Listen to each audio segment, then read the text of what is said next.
How's it going, people? Welcome back to the channel. On this channel, we talk about how to get a job in a bad economy. I specialize in federal employment because I've been a federal employee for the past 10 years. If it's your first time here and you get value from the video, give me a thumbs up and hit subscribe.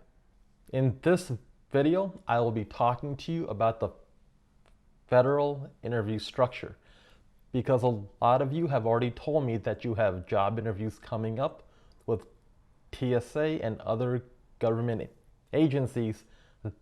This video is to help you understand what the interview is going to be like and the types of questions that you're going to come across. So let's get started. You are going to come across three types of questions: situational, behavioral, and technical. I've already done a video about that, and the link is in the box below.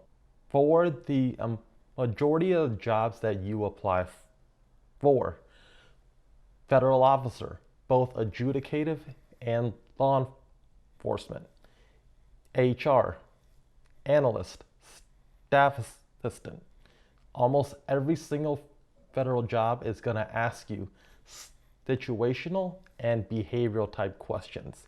Because a lot of you are applying to the TSA, you are going to be asked in specific behavioral and situational type questions. They don't ask technical stuff in TSA interviews because it's a very entry-level job. Unless you're applying for a very technical job in the TSA, in that case, that's a different story. The first type of question I'm going to talk about is situational. These questions gauge how you would behave if you were confronted with a certain situation or scenario.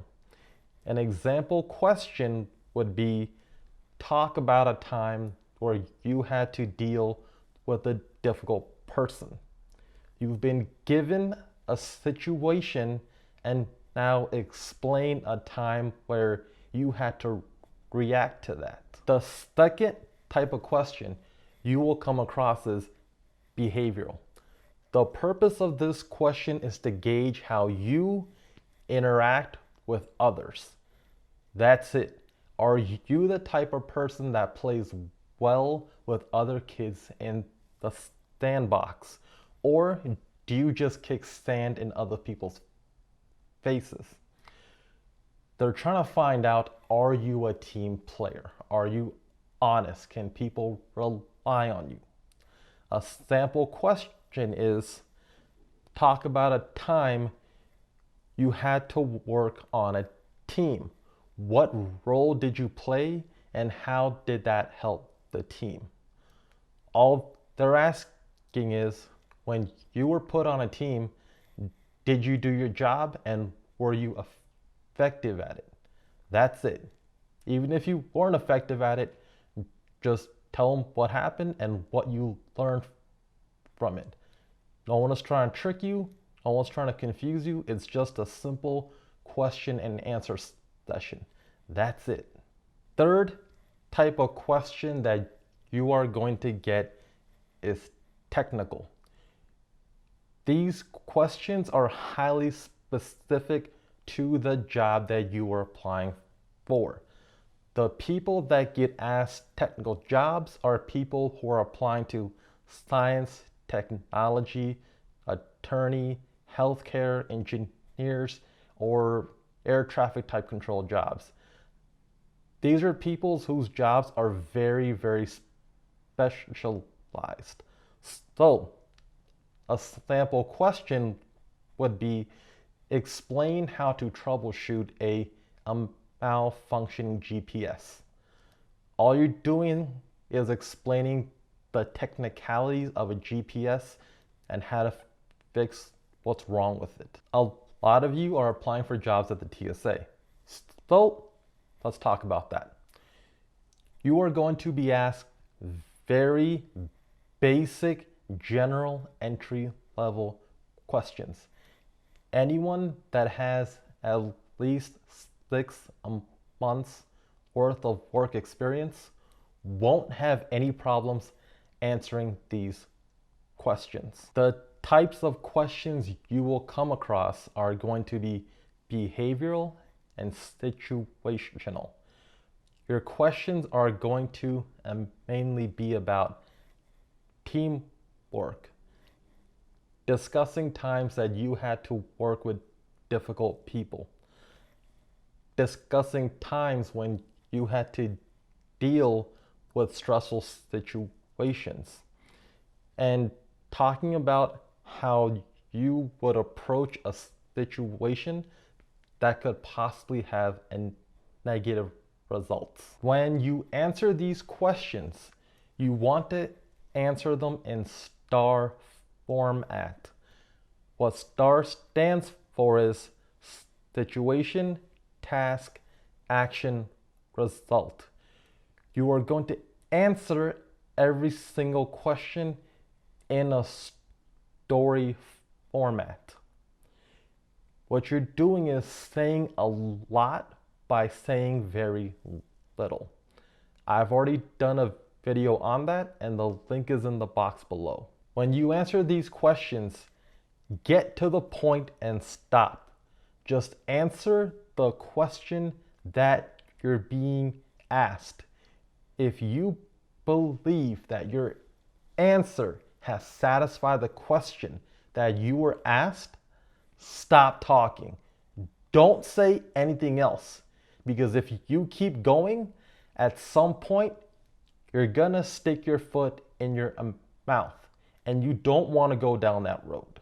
When it comes to the questions that are being asked, there's 2 rules being followed. And the rule that gets followed is based on the job that you're applying for. Rule number 1 is applied if you are applying to a bargaining unit job. In other words, that job has protection by the union. What happens is, in those interviews, everyone gets asked the same exact questions. Nobody gets asked a follow-up, ever. And you don't get asked anything that other people weren't asked. Rule number 2, these are non-bargaining unit jobs that these rules are applied to. In other words, these jobs don't have union protection.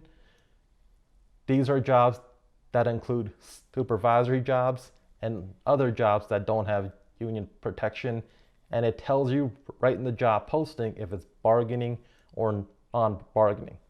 So, non-bargaining unit jobs, in those interviews, you can be asked a follow-up question, and you can be asked questions that other people didn't get asked. These interviews aren't as rigidly structured as the bargaining unit interviews. Keeping with the structure of the interview and the timing. Usually these interviews are 30 minutes long. You get asked anywhere between 6 to 8 questions.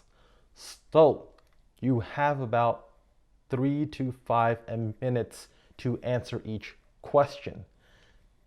This is where the STAR format of answering questions comes in handy. And once again, there's a link for that in the box below. When it comes to the people that are going to interview you, it is going to be anywhere between 1 to 4 people. If the interview is being done by 2 or more people, it's going to be done in a round robin style. Everyone takes turns asking you questions. When it comes to the scoring of the answers that you give in these interviews, depending on the agency, these answers are scored from 1 to 5 points. 5 being the highest. And what happens is, for each answer that you give, the highest score and the lowest score are tossed out. They do that because it keeps things fair and equal. It takes out all the favoritism, and if anyone's trying to tank your career, it takes that chance out too. That is how the agency I work for does their interviews. The agency that you work for, they might do it that way, or they might have other checks and balances put in place. But usually, that's how it happens. If you're trying to figure out, what am I going to be asked in this job interview? I have a list of questions that I've predicted for the TSA based on the TSA job posting. And based on the feedback I've gotten, at least 3 or 4 of those questions were very similar to the questions that they were asked. If you want help learning how to do this, or if you're in the process of applying for a federal job, or you want the questions that I've come up with, I can help you do that, and my contact is in the description below. All right, people, that's all I've got. If you found this video helpful, tell me what you found helpful in the comments below. If you have a specific video request, once again, tell me in the comments below. If you think I'm the greatest thing since peanut butter and jelly, that's great. Tell me in the comments below. I do have additional videos coming up about how to promote in the government. And if you're doing TSA just as a foot in the door, I have a video about life after TSA also coming up. Until then, peace out.